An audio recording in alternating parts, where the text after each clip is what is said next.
తాడిపత్రి నియోజకవర్గం జేసీ కుటుంబానికి పెట్టని కోట. అయితే 2019 ఎన్నికల్లో ఈ కోటను బద్దలు కొట్టారు కేతిరెడ్డి పెద్దారెడ్డి.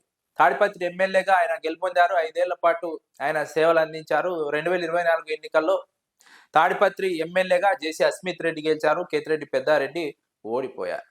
ఓడిపోయిన తర్వాత కేతిరెడ్డి పెద్దారెడ్డిని తాడిపత్రిలోకి దాదాపుగా 16-17 నెలల పాటు జేసీ ప్రభాకర్ రెడ్డి అడుగు పెట్టనివ్వలేదు. అడుగడుగున అడ్డుకున్నారు. పోలీసుల ఆంక్షలతో ఆయనను అడ్డుకునే ప్రయత్నం చేశారు. చివరకు ఆయన లీగల్ ఫైట్ చేసి హైకోర్టు, సుప్రీంకోర్టు వరకు వెళ్ళి లీగల్ ఫైట్ ద్వారా మళ్ళీ తాడిపత్రిలోకి వెళ్లేందుకు అనుమతి తీసుకొచ్చారు. అక్కడ పోలీసుల ఆంక్షలను జేసీ ప్రభాకర్ రెడ్డి ఆంక్షలను తట్టుకొని నిలబడి లీగల్ ఫైట్ ద్వారా మళ్ళీ తాడిపత్రిలోకి అడుగు పెట్టి కార్యకర్తల్లో ఒక ధైర్యాన్ని నింపారు. అయితే ఇప్పటి వరకు కూడా తాడిపత్రిలో జేసీ ప్రభాకర్ రెడ్డి, కేతిరెడ్డి పెద్దారెడ్డిని కార్యక్రమాలు నిర్వహించకుండా అడ్డుకుంటున్నారు పోలీసుల ద్వారా. ఏదైనా కార్యక్రమం నిర్వహించాలని కేతిరెడ్డి పెద్దారెడ్డి చూస్తే శాంతి భద్రతలకు విఘాతం కలుగుతుంది, లా అండ్ ఆర్డర్ ప్రాబ్లం వస్తుందని పోలీసులను ఉసిగొల్పి జేసీ ప్రభాకర్ రెడ్డి తాడిపత్రిలో వైఎస్ఆర్సీపీ కార్యక్రమాలను నిర్వహించకుండా అడ్డుకునే ప్రయత్నం చేస్తున్నారు. వైఎస్ఆర్సీపీకి ఉన్నటువంటి మైనస్ ఇదొక్కటే తాడిపత్రి నియోజకవర్గంలో. జేసీ ప్రభాకర్ రెడ్డిని కేతిరెడ్డి పెద్దారెడ్డి కాబట్టే అక్కడ ఎదుర్కోగలుగుతున్నారు, గట్టిగా నిలబడగలుగుతున్నారు.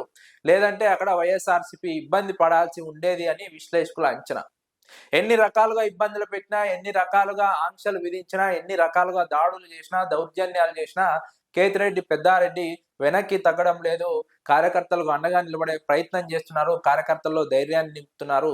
నాయకుడి కనుక వెనక్కి తగ్గితే ఖచ్చితంగా కార్యకర్తలు డీలా పడిపోతారు. కాబట్టి కేతిరెడ్డి పెద్దారెడ్డి ఈ విషయాన్ని బాగా గుర్తుంచుకున్నారు. అందుకే ఎక్కడా కూడా డీలా పడకుండా కార్యకర్తల్లో స్థైర్యాన్ని నింపే ప్రయత్నం చేస్తున్నారు. తెలుగుదేశం పార్టీ దాడులకు, దౌర్జన్యాలకు ఏమాత్రం వెనక్కి తగ్గకుండా గట్టిగా నిలబడి గట్టిగా ఫైట్ చేస్తున్నారు. ఎక్కడా కూడా తగ్గకుండా వ్యవహరించడమే ఇక్కడ తాడిపత్రి నియోజకవర్గంలో వైఎస్ఆర్సీపీని లైవ్ లో ఉంచడానికి ప్రధాన కారణంగా విశ్లేషకులు అంచనా వేస్తున్నారు.